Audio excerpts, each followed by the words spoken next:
방금 본문 말씀을 보았지만 오늘 말씀을 보면은 처음에 배에 오르심에 제자들이 따랐더니 바다에 큰 놀이 일어나라고 말씀을 시작하고 있습니다.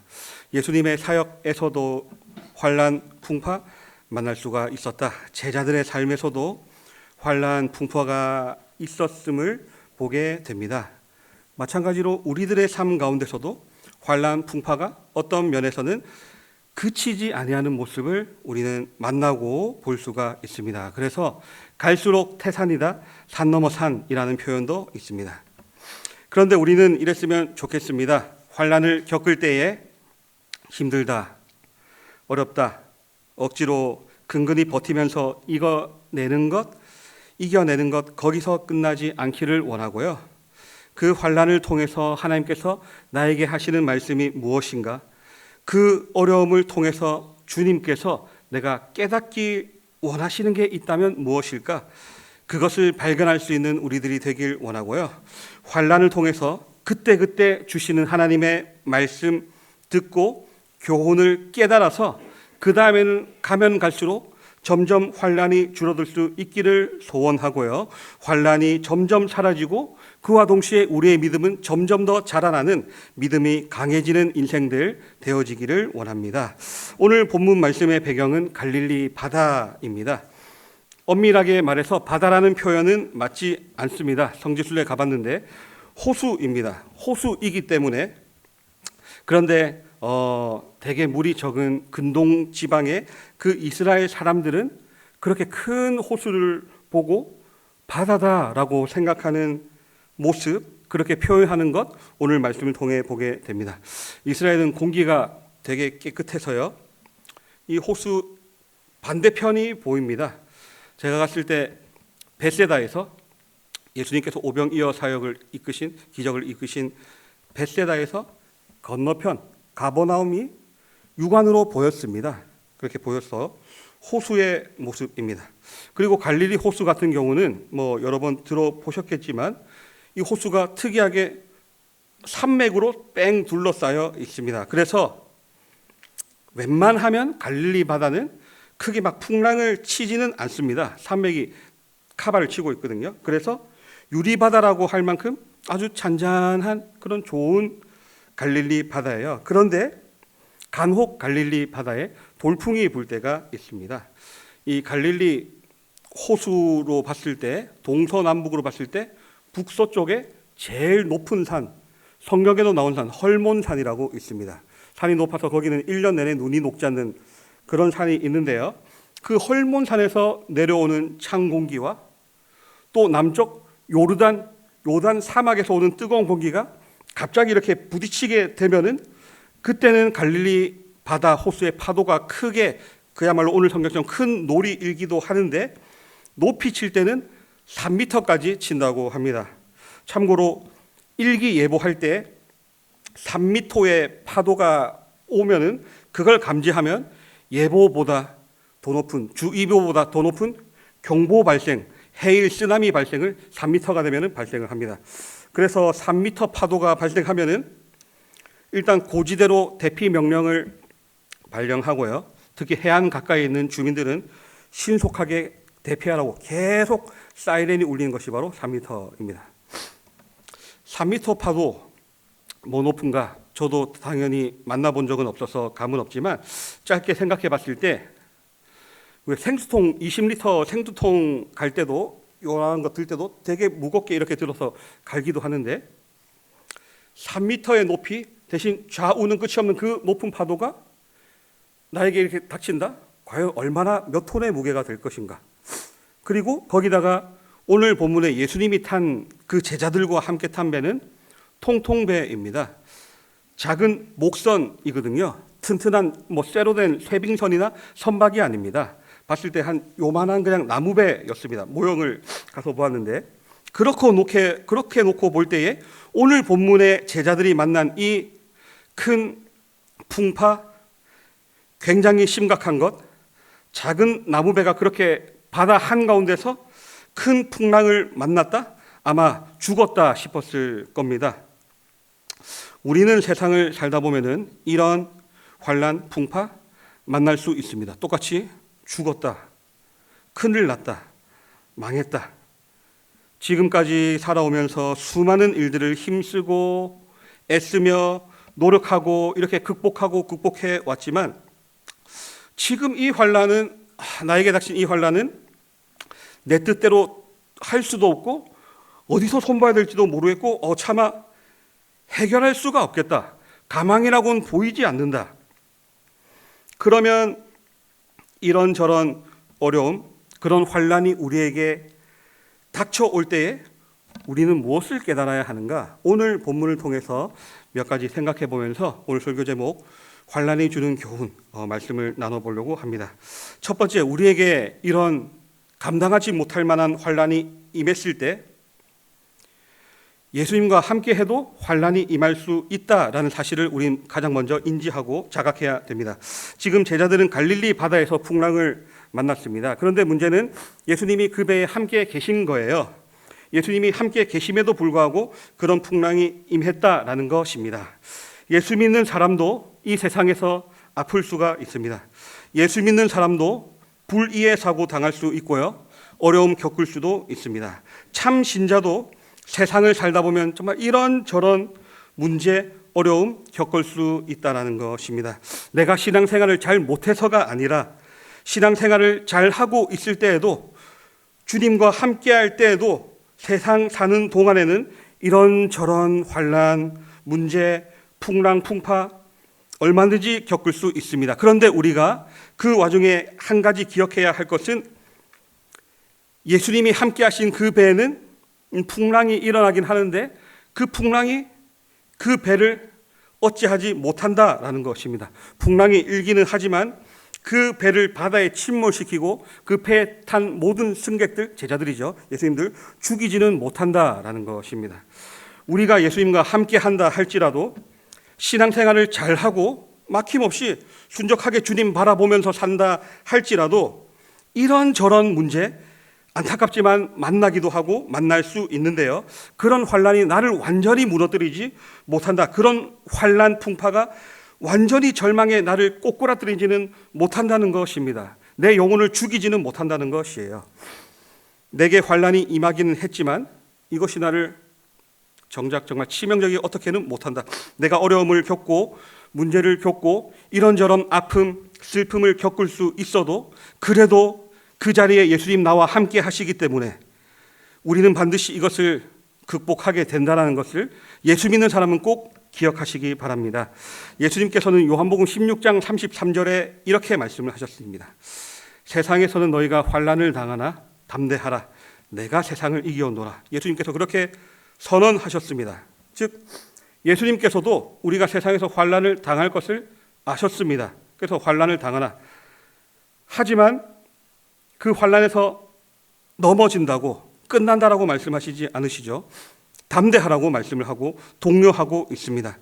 주님이 함께 할 때 그 모든 환난을 극복할 수 있기 때문에, 승리자인 내가 너와 함께하기 때문에 환난이 있어도 담대해라 라는 것입니다. 사도행전 보면은 14장 22절에 이런 말씀이 있어요. 우리가 하나님 나라에 들어가려면 많은 환난을 겪어야 할 것이다. 물 한 모금 마시겠습니다. 우리가 하나님 나라에 들어가려면 많은 환난을 겪어야 할 것이라. 아하, 천국에 가려면 많은 환난을 겪어야만 간다. 이게 아니고요. 그게 아니고 예수 믿고 신앙생활을 한다고 할지라도 이 땅에서 많은 환난이 임할 수밖에 없다라는 것입니다. 말장난이 아니고요. 차라리 죽는 게 낫나? 이렇게 내 스스로 고장난 판단을 할 정도의 고통스러운 순간순간이 신자에게 그것도 여러 번 있을 거라는 말씀입니다. 그럼에도 감사하게도 시편 34편 19절 20절에는 이렇게 말씀하십니다. 의인이 고난이 많으나 여호와께서 그의 모든 고난에서 건지시는 도다. 그의 모든 뼈를 보호하시며 그 중에서 하나도 꺾이지 아니하도다. 아멘. 우리에게 환난은 있지만 우리가 주님과 함께 할 때 하나님은 언제나 그 환난 속에서 우리를 건져주시는 분이 바로 하나님이란 것을 우리는 기억해야 됩니다. 이 자리에 있는 우리 모든 성도님들 꼭 환난 당할 때 주님이 우리와 함께 하심을 믿으시길 바라고요. 분명히 현존하시는 하나님은 그런 환난 속에 있는 우리가 부르짖을 때 우리를 구원할 만한 능력과 그런 선한 뜻, 의지를 갖고 계신 분이 바로 하나님이시라는 것을 꼭 믿으시고, 너무나 힘든 시기를 보내고 있다 할지라도 그 하나님 의뢰하고 그 하나님 신뢰하는 우리들이 되기를 원합니다. 두 번째, 우리가 환난을 통해서 기억해야 될 것은 환난은 우리를 기도하게 만든다라는 것입니다. 환난이 임하면 우리가 기도하게끔 되더라라는 것입니다. 성경에 보면은 이른 새벽에도 밤에도 우리나라 예전에 있었던 용어지만 철야로 밤을 새서 한적한 곳에 찾아가서 이런 모양 저런 모양 여기저기 이런 모습으로 다양하게 기도하시는 예수님을 복음서를 통해서 많이 볼 수가 있습니다. 예수님과 늘 함께하는 제자들, 동고동락하는 그 제자들이 기도한다는 표현은 성경을 찾아보면 그렇게 많이 있지는 않습니다. 예수님과 함께 그렇게 살면은 삶 자체 그대로 영향을 받아서 삶 자체가 기도일 것 같은데, 늘 기도하며 살 것 같은데, 의외로 가장 최측근 예수님의 제자들이 기도했다라는 장면은 성경에 그렇게 많지 않습니다. 그런데 오늘 본문 24절 25절에 보면요, 바다에 큰 놀이 일어나 배가 물결에 덮이게 되었을 때 예수께서는 주무시는지라 그 제자들이 나와 깨우며 이르되 주여 구원하소서 우리가 죽겠나이다. 정작 이제 환난을 당하니까 제자들이 예수님을 찾고 붙잡고요, 예수님 앞에서 기도하는 모습을 볼 수가 있습니다. 평상시에 늘 기도가 습관인 사람이라면 환난 때에 기도하는 게 무의식적으로 나올 만한 그런 자연스러운 것인데, 제자들은 평상시에 기도하는 모습 성경을 읽으면서 보시길 바랍니다. 생각처럼 많이 있지 않습니다. 그렇게 잘 기도하지 않던 제자들도 환난을 만나게 되니까, 죽게 되니까 기도하더라는 것입니다. 그런데 이런 모습이 우리의 모습일 수가 있습니다. 우리도 평안할 때는 정말 기도 안 합니다. 저도 죄송하지만 평안할 때 정말 기도 안 해요. 우리가 예수 믿는다고 하고 내가 신자입니다 하고 늘 주님 바라보고 삽니다, 하나님 앞에서 삽니다 라고 하고 그런 고백 위에 신앙생활 영적으로 잘 한다라고 하지만 여전히 우리는 정말 기도하지 않습니다. 그런데 더 큰 문제는 큰 환난과 풍파가 임했음에도 그에 따른 당연한 반응, 근심과 걱정, 고민, 안타까워는 하는데 기도하지 않는 것은 정말 환난, 죽음보다 더 큰 문제라고 할 수가 있습니다. 오늘 성경은 주무시는 예수님을 깨우니 일어나시는 예수님, 부르짖고 찾으니 어쨌든 만나주시는 예수님을 오늘 본문을 통해 볼 수가 있습니다. 시편 50편 15절 말씀, 환난 날에 나를 부르라 내가 너를 건지리니 내가 나를 영화롭게 하리로다. 아멘. 환난 때 우리가 해야 할 것이 기도입니다. 환난이 임하게 되면은 꼭 기도해야 됩니다. 꼭 기억해야 되고요, 지금이 기도할 때구나, 환난을 통해서 우리가 정말 유익 얻을 수 있는 것이라 하면 바로 기도할 타이밍이다, 내가 기도해야 된다. 그래서 기도하는 나 자신을 발견하는 것입니다. 마지막으로 우리가 환난을 통해서 얻어야 할 유익은 무엇이냐? 그것은 환난 가운데 내 믿음을 점검을 해야 됩니다. 어쩌면 전 세계적으로 크게 한번 휩쓸고 간 그 코로나 시대 때에 우리 신자들, 성도들의 믿음을 점검할 수 있는 아주 큰 바로미터, 큰 기회였다라고 생각이 되어집니다. 모두에게 다 예외 없이 임한 코로나였지만 거기에 따라서 모두가 똑같이 반응하지는 않았거든요. 모두가 겪는 어려움, 차별 없는 환난이었지만 그 환난에 반응하는 모습은 제각기 다 달랐던 모습을 볼 수가 있다는 것입니다. 코로나 때 교회를 정말 많이 한국의 성도들이 떠났습니다. 오늘 본문을 보면 이 제자들이 예수님을 깨웁니다. 우리가 죽게 되었는데 예수님 지금 잠만 자고 있습니까? 이런 식이죠. 그런데 주님이 일어나셔서 하신 첫 번째 말씀이 무엇이냐면은 어찌해서 무서워하느냐? 믿음이 작은 자들아 라고 말씀을 하십니다. 환난을 만났을 때 제자들의 믿음을 우리 예수님께서 점검해 주셨어요. 진단을 해주셨습니다. 믿음이 작은 자라고 진단을 체크를 해 주셨습니다. 제자들의 믿음이 어떠한 믿음이었느냐? 네, 말 그대로 성경 그대로 여과 없이 작은 믿음, 적은 믿음의 소유자들이었습니다. 어려운 일을 당할 때에 내 믿음을 체크해야 됩니다. 좋을 때 누가 예수님처럼 온유하고 겸손하지 않을 수 있을까요? 문제가 없고 넉넉한데. 낙심되고 괴로울 때 내가 예수를 의지하고 있나? 그때 점검을 해야 됩니다. 우리가 지금 11월 들어서 에스라서 큐티하고 새벽을 깨우고 뭐 그렇게 하고 있지만 저도 보면서 느끼는 게 예루살렘으로 귀환한 그 유다 백성들 성전 재건을 이제 하는데 말도 안 되게 계속 방해와 회방으로 결국 공사 중단까지 되고 그 기간이 점점 10년 넘게 막 15년, 16년 그렇게 길어지니까 낙심되죠. 좌절되고 자기 연민, 자조적으로 자신과 나라의 처지를 되게 비관합니다. 그럼 그렇지. 말도 안 되게 너무 잘 풀린다고 했지. 말이 안 되잖아. 하나님을 모르는 바사제국 황제 원수가 우리더러 본국에 들어가서 여호와 하나님의 성전을 지으라고 하는 게 말이 안 되잖아. 하나님이 하신 일이면은 공사가 순적히 잘 진행이 되겠지. 이렇게 계속 방해되고 공사가 중단되고 회방되고 우리가 위협을 당한다고 이렇게 대적들이 일어난다고 순식간에 이렇게 막히고 안 되는 건 하나님 뜻일 수 있다. 본인들이 스스로 하나님 뜻을 그때 당시 재단했을 수도 있고요. 이거 뭐가 하나님이 시작하신 일인가 이게 아니야. 그냥 현실에 안주하고 우리가 포로에서 해방돼서 우리나라 안 다치고 돌아온 게 어디야. 그냥 조용히 그냥 안주하고 살자. 그냥 일 만들지 말고 그냥 편안하게 살자. 그냥 조용히 죽은 듯이 살자. 그런데 하나님이 다 듣고 계십니다. 너희 말이 내 귀에 들린 대로 내가 행할지니라. 하나님께서 말씀을 하셨습니다. 특히 다니엘서 보면은 하나님이 저울에 달아본다라는 표현까지 쓰기도 했습니다. 어려울 때 환난 중에 계속 낙심이 반복되어서 내가 좌절되고 무너질 때에 그때 나는 또 바쁘게 내 믿음 성경에 비추어 보고 달아보고 재어봐야 되겠습니다.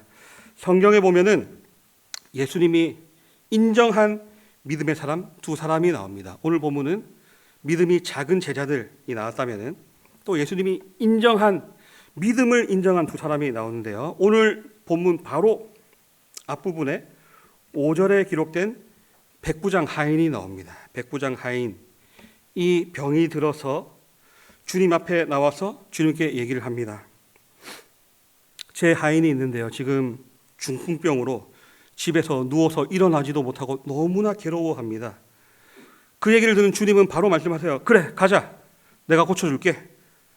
그때 백부장은 이렇게 이야기하더라고요.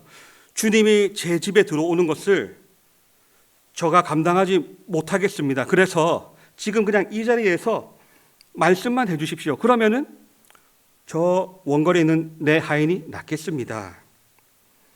그때 예수님은 이 백부장의 믿음을 보고 칭찬하십니다. 어떻게 칭찬하시냐면은 이스라엘 중 아무에게도 이러한 믿음을 본 적이 없다라고 믿음을 칭찬하셨습니다. 그야말로 대단한 믿음, 이 백부장 큰 믿음, 오늘 제자들과 비교되게 큰 믿음이라고 칭찬을 하세요. 또 한 사람은 누군가 하냐면 마태복음 15장에 보면은 가난한 여인 한 명이 나옵니다. 지역으로는 수로보니게 여인 이야기가 나오는데요. 그 여인의 딸이 귀신에 들렸습니다. 그래서 내 딸 좀 고쳐달라고 이 여인은 예수님 앞에 나와서 그야말로 간청을 합니다. 간청을 하는데 주님은 외면하세요. 이 성경에 보면은 예수는 한 말씀도 대답하지 아니하시니 그 여인은 주님 앞에 계속 포기하지 않고 간청을 합니다. 그때 예수님께서는 이렇게 말씀을 하십니다. 조금 제가 의역하자면은 왜 이렇게 눈치가 없을까? 자녀에게 줄 빵을 개한테 던지는 건 좋지 않아. 되게 모질게 주님이 끌고 가시는 거죠. 못 알아듣는 것 같은데 내가 조금 그냥 쉽게 얘기할게. 넌 그냥 개 같은 존재야. 예수님께서 이렇게 말씀하셨어요. 그때 근데 성경에 보면 가나안 여인은 이렇게 얘기합니다. 주여 옳습니다. 맞습니다. 주님 말씀이 맞습니다. 그런데 개도 주인 식탁에서 떨어지는 부스러기는 먹습니다. 그렇잖아요. 제 딸 좀 고쳐주십시오. 여인은 그렇게 얘기했습니다. 그 말을 들은 예수님은 기다렸다는 듯이 그 여인에게 이렇게 말씀하십니다. 여자여, 네 믿음이 크도다. 네 소원대로 될 거야. 이렇게 바로 선언해 버리십니다. 상상해봤어요, 예수님의 마음을. 예수님도 되게 믿음을 끌어올리려고 엄청 모질게 하셨어요. 정말 큰 맘 먹고. 근데도 여인이 이렇게 큰 믿음을 나타내는 것을 보고 예수님도 마음이 어땠을까? 우리랑 똑같은 성경을 가진 사람의 몸을 입고 오셨을 텐데, 와, 사역하면서 이런 믿음을 처음 봐서 놀라기도 하셨을 거고, 이렇게 잠깐 또 모질게 됐던 그 여인에게 좀 미안한 마음도 혹시 갖고 계시진 않았을까? 너무 모질게 돼서 미안하다. 근데 이보다 큰 믿음을 내가 본 적이 없네. 너무나 기쁘고 네 소원대로 될 거야. 예수님은 그렇게 말씀을 하셨습니다. 이 여인은 이렇게 딸이 귀신 들려서 고통스러워하는 그 환난 때문에 본인의 믿음을 진단받게 되고 큰 믿음으로 인정을 받게 되었고요. 백부장 같은 경우도 하인이 중풍병으로 몹시 괴로워하는 그 환난 때문에 예수님에게 다가가서 간절히 구했고 본인의 믿음을 인정받고 칭찬받을 수 있었습니다. 이 주님께 인정받은 두 사람은 다 유대인 이스라엘 사람이 아니고요, 이방인이었다는 것입니다. 유대인들은 당시에 보면은 되게 교만합니다. 교만해서 자기들의 믿음이 최고인 줄 자족하고 있었습니다. 선민, 우리가 선택받은 하나님의 백성이다, 이런 생각으로 가득 차 있었는데 정작 인정받는 사람들은 이방인들 뿐이었습니다. 예수님의 제자들도, 심지어 예수님의 제자들도 대단한 일을 행하는 것 같은데도 예수님께는 작은 믿음을 가진 자라고 그렇게 책망을 받고 있습니다. 이런 것 보면은 오히려 정말 남의 눈에 띄지도 않고 이름도 없고 알려지지도 않고 전혀 드러나지도 않는 그런 수로보니게 지역의 어떤 이방 여인, 그리고 이름도 모르는 그런 백부장, 오히려 그들이 그런 환난을 통해서 믿음의 온전함, 믿음의 어떤 롤 모델을 우리에게 보여주는 모습을 말씀을 통해 볼 수가 있습니다. 제가 행복한 교회 왔을 때에 우리 교회가 전에 큰 어려움을 겪었다라는 얘기를 여러 번 저도 들었습니다. 어쩌면 정말 그렇게 힘들고 어려운 시기에 끝까지 우리 교회를 이렇게 지키고 예배 지키고 여러 가지 수고하고 헌신한 분들, 자리를 지키신 분들, 평상시에는 눈에 띄지도 않던 그런 사람들일 수도 있겠다라는 생각을 했습니다. 환난은 우리가 우리의 믿음을 점검해 볼 기회가 됩니다. 우리가 어렵다, 힘들다 체감하면서 내 신앙을 점검도 안 하고 이 환난을 그냥 지나가 버린다면 우리는 그야말로 고달프고 곤비하고 탈탈 소미만 되는 그런 인생이 될 뿐입니다. 우리가 이 풍랑 가운데 하루하루를 그저 가만히 수동적으로 내가 뭘 하겠어, 그냥 참고 가만히 끝내는 것이 아니라 내 나름 능동적으로 나의 믿음을 점검해 봐야 됩니다. 그래서 내가 정말 믿음이 없는 사람이라면 그 믿음이 있는 사람이 되어져야 되고요, 믿음이 적은 사람이라면 온전한 믿음의 사람이 되어질 수 있도록 기도로 구하며 말씀 생활을 해야 되고요, 오늘 제자들처럼 책망받을 상황이라면은 회개하고 주님께 인정받기 위해서 더 믿음을 키워나갈 수 있는 우리들이 되어야 되겠습니다. 물론 환난 때 믿음을 점검하라, 요 대지를 만약에 오늘 본문을 가지고 제가 초등부 설교나 중고등부 설교를 했다라고 하면은 이 세 번째 대지는 안 했을 겁니다. 그냥 두 가지 첫째, 둘째만 얘기했을 거예요. 우리가 신앙생활 해도 위기를 만날 수 있습니다. 위기 만날 때 우리가 기도하게 되더라. 참신자는 기도하게 되더라. 우리가 어려울 때에 꼭 기도하고 하나님의 도우심을 구합시다. 이까지만 전했을 텐데요. 오늘은 이 세 번째 대지까지 전한 거는 그래도 어른 성도님들이시고 신앙의 연수가 많으신 분도 있고 또 적으신 분 다양하겠지만 믿음이 장성하신 분도 있을 것이라고 생각을 해서 그런 분들 나름 타겟으로 삼고 세 번째 이 대지도 전하게 되었습니다. 이거 쉽게 할 거는 아니죠. 예를 들어서 그런 생각을 해봤습니다. 우리나라 최근에 되게 큰 아픔이 있었지만 만약에 무한공항 참사 유가족에게 다가가서 이 환난 때 그래도 믿음 점검해야 됩니다. 이렇게 말 못합니다. 말 못하죠. 예를 들어서 상상해봤습니다. 아무 전조 증상이 없었는데 자고 일어났는데 눈이 안 보여요. 한쪽 눈이 안 보이고 병 갔더니 눈이 점점 더 악화져서 이 시력도 손실할 수 있다는 그런 진단을 받고 엄청난 좌절감에 빠진 사람에게 이 환난 때에 믿음을 점검할 수 있는 좋은 기회입니다. 그렇게 얘기 못하겠죠? 못합니다. 알코올 중독자에게 10억 이상의 전세 사기 당한 슬픔 당한 자에게 이 환난 믿음을 잘 점검할 수 있는 기회입니다. 그렇게 말 못하겠죠. 아무리 옳은 말이라도 상황을 보고 그 형편을 보고 말해야 되겠죠. 이걸 말한 것은 그래도 이 와중에 저는 모르겠지만 그래도 믿음이 강하신 분, 오늘 예수님이 표현하신 것처럼 믿음이 큰 자들, 이만한 믿음을 본 적이 없다고 생각하는 분들도 있을 거라고 제가 생각하고 그분들 생각해서 이 세 번째 대지는 전했습니다. 그래서 이 세 번째 대지는 들을 기 있는 분은 들을 수 있기를 바랍니다. 제가 그 학교에서 100점을 받았을 때 학교에 남게 했어요. 한 6명 100점 받았는데 남아서 선생님이 와서 뭐 하냐면은 여기서 만족하지 말라고 진도를 더 나가주셨어요. 우리 6명만 더 나가고 더 어려운 문제를 가르쳐 주셨어요. 믿음이 높으신 분들은 이 대지 붙잡고 더 환난 때 정말 믿음을 점검해라고 이 말씀까지 전했습니다. 말씀을 정리하겠습니다. 우리는 지금까지도 많은 환난을 경험해 왔고요. 앞으로도 환난은 계속될 수도 있습니다. 또 다른 어려움이나 문제, 그런 환난들 개인적으로나 가정적으로나 교회 안에서 환난 풍파 언제든지 임할 수 있습니다. 그때마다 우리는 힘들다 안 되네 그렇게 하고 지나가 버리면 안 됩니다. 환난이 임할 때마다 우리는 자신을 봐야 됩니다. 내가 지금 이 폭풍 속에서 주님과 함께하고 있는가? 주님과 함께하면 죽을 일은 없는데, 죽으란 법은 없는데 내가 지금 이 상황 속에서 정말 기도하고 있는가? 환난을 통해서 내가 하나님의 살아계심을 지금도 이 2025년에도 경험하고 살아가고 있는가? 나 자신을 봐야 되고요. 환난 중에 내 믿음을 주님께 인정받을 수 있도록 점검해 보면서 늘 주님과 떨어지지 않고 함께하고 기도하고 그렇게 하나님의 능력을 경험하면서 우리의 믿음이 주님 앞에 인정받으며 살아갈 수 있는 우리 모두가 되기를 주님의 이름으로 축원합니다. 기도드리겠습니다.